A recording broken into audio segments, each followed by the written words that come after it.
কোনো ধর্মীয় প্রতিষ্ঠানে গিয়ে আমরা সুতায় রাস্তায় রাজনীতি করবো না। হিন্দু, মুসলমান, বৌদ্ধ, খ্রিস্টান সকলে মিলে একটি রেইনবো নেশন, রং বেরুন নানা রঙে রাঙাইতে হবে বাংলাদেশ। সবার আগে দেশ, সে আমার বাংলাদেশ। এই স্লোগানকে ধারণ করে আজকে কিন্তু কনসার্ট হচ্ছে সমস্ত বিভাগীয় শহরে। সবার আগে দেশ, সে আমার বাংলাদেশ। আমরাও করব। আমরা সাংস্কৃতিক বিকাশ চাই, সুস্থ ধারার সংস্কৃতি চাই। এই সুস্থ ধারার সংস্কৃতি একটি সন্তানকে, একজন মানুষকে সঠিক পথে পরিচালিত করতে পারে। বন্ধুগণ, গতকালের অনাকাঙ্ক্ষিত ঘটনাটি আমরা শুনেছি। আমি জানি আবু হাসান খান অথবা আমাদের ফরাজি, রফিক ফরাজি অথবা আমাদের এখানের প্রেসিডেন্ট সেক্রেটারি, তারা চক্ষু বিচার করবে। আপনারা বিশ্বাস রাখেন সঠিক বিচার হবে। কোন সন্ত্রাস, এর পুরনো ট্রেডিশন। আমরা যখন ফুটবল খেলতাম, কথায় নাই বটা নাই, স্কুলে খেলতে গেছি, দাম করে মারামারি শুরু হয়ে যায় সাথী থেকে। সেই ট্রেডিশন ভাঙতে হবে, সেই ট্রেডিশন ভাঙতে হবে।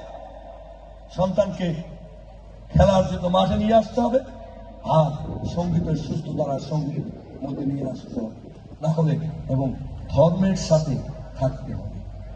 বাংলাদেশে যারা লুট করেছে আমাদের 28 লক্ষ হাজার কোটি টাকা, তাদের সাথে কিছু শিক্ষিত মানুষ ছিল, ঠিক কিনা?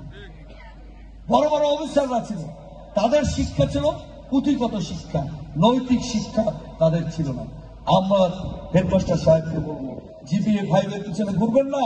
আমি একজন শিক্ষক হিসেবে বলি, যে কোনো সময় যে কোনো ছেলে মেয়ে ক্লিক করতে পারে। তাদের যদি নৈতিক শিক্ষা দেন, সেই নৈতিক শিক্ষার বলে তিনি সাহসী হয়ে উঠবেন এবং বিশ্বায়নের এই যুগে আমরা বিশ্ব নাগরিক হতে পারবো।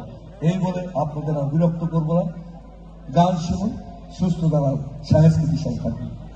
পুরস্কার বিতরণ করবেন অবশ্যই আমাদের মিজানুর রহমান দুলাল আওয়াজ, অত্যন্ত দানবীর মানুষ, তিনি থাকবেন। আবু হাসান ফরাজি, টিপু এবং আমাদের আবু হাসান তো আবু সিরাজ এক পিস, ওটা আমার ভালো লাগবে কেন। আমাদের যে সমস্ত নেতৃবৃন্দ আছেন, আমাদের এই যে তহিদ সাহেব, এরা সবাই মিলে পুরস্কার বিতরণ অনুষ্ঠান করবেন। আমাদের যে যুগ্ম হবে শেখ রিয়াজউদ্দিন রানা, তার পরিবারের কেউ নেই, এক পরিবারে, অর্থাৎ তার স্ত্রী, তার মাও মারা গেছে এবং একমাত্র সন্তান। এই কয়েকদিন হলো ও যে আসবে, আমি ওই অবস্থার মধ্যে, কিন্তু তারপরে দলের টানে সেখানে হয়তো এসে উপস্থিত হয়েছে। আমার পরে একটি গানের পর তিনি আবার একটু বক্তৃতা দেবেন, তারপর ধীরে ধীরে গান চলবে এবং আমাদের নেতারা আপনাদের সাথে। ধন্যবাদ। ভালো থাকুন, সুস্থ থাকুন, ধর্মের সাথে থাকুন, সততার সাথে থাকুন এবং বাংলাদেশ বিনিয়োগের 31 দফার সাথে থাকুন, পড়ুন, জানুন। আর আমাদের ভাই আরফাত রহমান কোকো, যার জন্য এই ক্রীড়া অনুষ্ঠানটি, তিনি কিন্তু স্বাভাবিক মৃত্যু হয়নি, তাকে হত্যা করা হয়েছে। যেমনটি চেয়েছিল তারেক রহমানকে, যেমনটি চেয়েছিল খালেদা জিয়াকে। আল্লাহ যেন জিয়াউর রহমান এবং আরফাত রহমানকে বেহেশতে নসিব করেন, সুস্থ থেকে বাংলাদেশকে যেন মৃত্যু দিতে পারেন বেগম খালেদা জিয়া এবং তারেক রহমান। এই দোয়াতে আমি আমার বক্তব্য শেষ করছি। মার্জনা করবেন। আমি আর একটি অনুষ্ঠানে যাওয়ার জন্য আপনার কাছ থেকে বিদায় নিচ্ছি। ধন্যবাদ সকলকে।